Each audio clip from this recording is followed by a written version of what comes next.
لیکن اس سے پہلے سلمان صاحب مشورے تو وفاقی وزراء ہی دے رہے تھے کہ آپ چاہتے ہیں الیکشن ہو تو توڑیں اپنی اسمبلیاں تحلیل کریں. آج خان صاحب نے اعلان کر دیا. اب حکومت کو گھبرانے کی ضرورت ہے؟ کیا اعلان کیا ہے کہ اسمبلیوں سے استعفے دینے کا فیصلہ تو چیف منسٹرز کن کے ہیں؟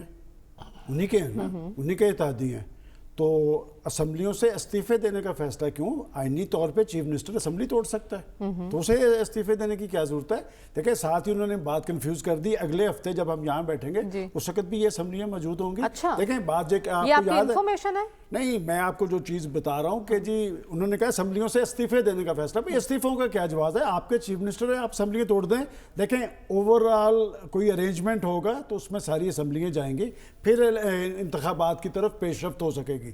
کیا چودھری پرویز الہی صاحب ان کے کہنے پہ اسمبلی توڑ دیں گے؟ میں اپنی ذاتی طور پہ جو میں سمجھتا ہوں کہ ہو سکتا ہے میں غلط ہوں, چودھری پرویز الہی صاحب اسمبلی نہیں توڑیں گے.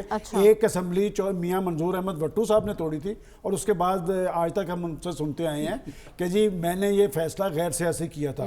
آج اگر وہ چاہتے ہیں الیکشن تو وہ اسمبلیوں سے استعفے کیوں دے رہے ہیں؟ وہ پنجاب کے چیف منسٹرز کے پاس اختیار ہے. ہو سکتا ہے ایسا ہی ہو مشاورت کے بعد. مطلب یہی ہے استعفے دینے کا, ساتھ ہی کہ جی ابھی ہم اس پہ بیٹھ کے بات کریں گے. دیکھیں بات ہے کہ انہوں نے, میں نے آپ کو یاد ہے کیا کہا تھا کہ جی ہمیشہ جو سیاسی لیڈرشپ ہوتی ہے جلسے کا ٹیمپو بنانے کے لیے اعلانات کرتی ہے. تو کیا جن اسمبلیوں سے انہوں نے استعفے دیے, میں آپ سے یہ سوال کرتا ہوں کہ ان اسمبلی جس سے انہوں نے استعفے دیے وہاں سے تنخواہیں اور مرات نہیں لی جا رہی؟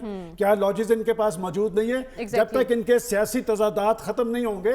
آپ ایک انقلاب کی بات کر رہے ہیں لیکن آپ کی پالیسیز میں, آپ کے خیالات میں اتنے بڑے تضادات ہیں. میں یہ کہتا ہوں کہ اگر وہ توڑنا, اگر وہ الیکشن کی طرف پیش رفت کرنا چاہتے ہیں تو اپنے چیف منسٹرز کو کہہ دیں ان کے پاس اختیار ہے, وہ اسمبلی توڑ دیں. اس سے بڑی بات آنے والے دنوں میں کیا کرتے ہیں خان صاحب.